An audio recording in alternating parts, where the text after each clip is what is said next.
Nabi SAW disimpulkan dalam banyak, tentu saya simpulkan dalam banyak riwayat, langsung saya sampaikan diantaranya riwayat Ali radhiyallahu anhu, Abu Musa al-Asy'ari radhiyallahu anhu, dan banyak sahabat Nabi yang menukil tentang fisik Nabi SAW. Beliau adalah orang yang berkulit putih, saking putihnya sampai pipinya kemerah-merahan. Beliau memiliki alis yang sangat tebal berwarna hitam, berbentuk seperti busur panah yang lebar, jadi sangat besar dan lebar dan tebal. Serta beliau memiliki bola mata yang besar, dikelilingi dengan bulu mata yang lebat, dan bola mata di dalamnya putihnya putih bersih, hitamnya hitam pekat. Sampai para sahabat mengatakan, kalau kami ingin bercermin di mata Nabi SAW, kami bisa bercermin karena jernihnya.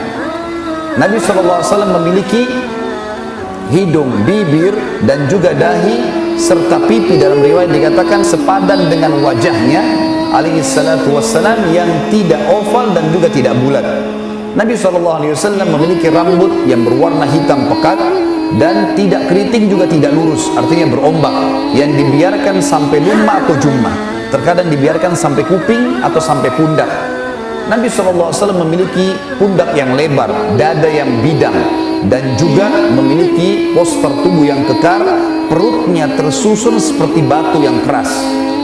Nabi SAW memiliki badan yang dipenuhi dengan bulu yang lebat, jenggotnya sampai ke dada, kemudian lengan, dada, betis yang terlihat oleh para sahabat digambarkan memiliki bulu yang lebat. Jadi kalau kita gambarkan sebenarnya teman-teman sekalian, sosok laki-laki yang sangat sempurna.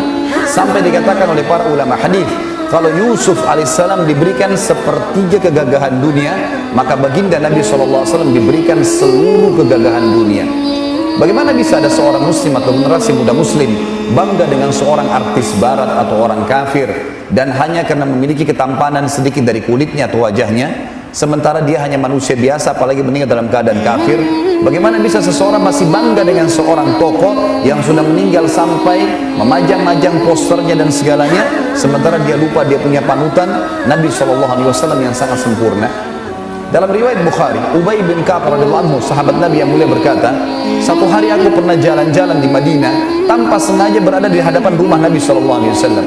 Lalu pada saat itu bulan purnama, sekitar tanggal 14 dari bulan Hijriah, karena tanggal 13, 14, 15 jadi selalu bulan purnama. Maka dia mengatakan, saya pun mengangkat mata saya ke bulan purnama, saya temukan bulan purnama itu sangat terang, sangat indah, dan saking indahnya saya tidak ingin mengalihkan pandangan mata saya. Tiba-tiba saja di hadapan saya, kebetulan di depan dia rumah Nabi SAW, dia tidak sadar kalau dia sedang di depan rumah Nabi SAW, berhenti hanya melihat ke arah bulan itu. Lalu saya menemukan, kata Ubay radhiyallahu anhu, Nabi SAW keluar dari pintu rumahnya menggunakan jubah berwarna merah, rambutnya disisir ke belakang dengan rapi karena baru mandi, dan meneteskan sedikit air. Maka pada saat saya melihat Nabi SAW, saya menemukan Nabi SAW lebih indah daripada bulan itu. Tidak ada seorang pun yang ingin melihat wajah Nabi SAW, fisiknya, kecuali akan merindukannya. Semua orang suka melihatnya, bahkan sampai musuh-musuh orang kafir pun mengakui ketampanan dan fisik Nabi SAW. Ini perlu kita ketahui teman-teman sekalian, karena ingat hadis tadi yang pertama saya sebutkan. Kata Nabi SAW, siapa yang melihatku dalam mimpinya, dia melihatku, karena syaitan tidak akan menjelma menjadi aku. Kalau seseorang lihat dalam mimpi suara mengatakan saya Muhammad SAW, kemudian kulitnya berwarna hitam, berarti bukan Nabi SAW, atau badannya kurus, atau orangnya pendek, semua itu berarti bertolak belakang dengan ciri Nabi SAW. Ini makanya pentingnya kita mengetahui masalah-masalah seperti ini. Kemudian teman-teman sekalian, semua Nabi diberikan kelebihan 10 kekuatan laki-laki, semua Nabi, untuk membela agama Allah, termasuk baginda Nabi SAW. Beliau terkenal dengan fisik yang sangat kuat, sampai di perang Uhud pada saat kaum muslimin terhimpit oleh pasukan Quraisy, 2000 lebih pasukan akan menyerang pasukan muslimin yang waktu itu sisa sekitar 600 sekian orang saja, terdesak, semuanya luka, dan mereka terhimpit di gunung Uhud. Maka Ali radhiyallahu anhu mengatakan dalam hadis Bukhari Muslim, Rasulullah SAW mengatakan, ya Ali, berikan kepadaku sebuah harbah atau sebuah tombak kecil. Diberikanlah pada Nabi SAW, kata Ali. Lalu Nabi SAW melempar tombak tersebut ke arah pasukan Quraisy. yang 2.000 orang, dan saking kuatnya lemparan tersebut sampai membuat kami terpental semuanya. Dan juga dalam riwayat Bukhari dikatakan oleh Ali radhiyallahu anhu, kalau kami sedang menghadapi peperangan dan kami merasa terdesak, maka kami semua berlindung di belakang baginda Nabi sallallahu alaihi wasallam. Kekuatan fisik yang luar biasa, ketampanan yang luar biasa, keberanian yang luar biasa. Di dalam riwayat Bukhari Muslim juga disebutkan pernah terdengar suara gemuruh di Madinah. Artinya ada pemberontak yang masuk di malam hari, kebetulan pintu gerbang Madinah terbuka. Para sahabat mengetahui itu suara pemberontak, lalu mereka kumpul rame-rame di hadapan rumah Nabi SAW menunggu instruksi. Pada saat mereka lagi menunggu, karena waktu itu tidak ada lagi alat kecuali obor untuk menerangi sesuatu di malam hari, mereka tidak mengenal satu sama lain kecuali sangat dekat. Tiba-tiba suara gemuruh tersebut sudah hilang, dan mereka melihat dari arah suara gemuruh itu ada seseorang memicu kudanya dengan cepat dan membawa obor dengan tangan kirinya dan pedang di tangan kanannya. Mereka tidak tahu siapa orang itu, tapi suara gemuruh sudah hilang. Pada saat orang itu mendekat, ternyata karena obor dekat dengan wajahnya, terlihatlah wajah Nabi SAW. Nabi SAW, teman-teman, bukan seperti banyaknya pemimpin sekarang. Mereka tinggal tidur di istananya, menyuruh pasukannya untuk berperang. Beliau di depan, beliau menghadapi sendiri musuh-musuh tersebut dengan keberanian yang sangat luar biasa. Dalam sebuah riwayat dikatakan, olahraga yang paling dihobi oleh para sahabat adalah gulat. Dan baginda Nabi SAW selalu memotivasi mereka untuk bergulat selepas sholat asar atau selepas sholat duha. Dan seringkali Nabi SAW melatih mereka melempar tombak, memanah dan memainkan pedang, serta menunggangi kuda, sementara kuda itu berlari dan mereka disuruh loncat di atasnya. Sebagaimana banyak riwayat yang menjelaskan masalah itu, kata Nabi SAW, ajarkan anak kalian melempar tombak dan suruhlah mereka meloncati kuda itu sementara kuda itu berlari. Nabi SAW sering praktikkan. Di antara sahabat yang terkenal kekuatan fisik untuk bergulat adalah Umar dan Ali radhiyallahu anhum ajma'in. Dua sahabat ini mulia, satu anak mantunya Nabi, Ali radhiyallahu anhu, dan satu mertua Nabi SAW, Umar radhiyallahu anhu. Dan perlu anda ketahui, Umar bin Khattab anak mantunya Ali.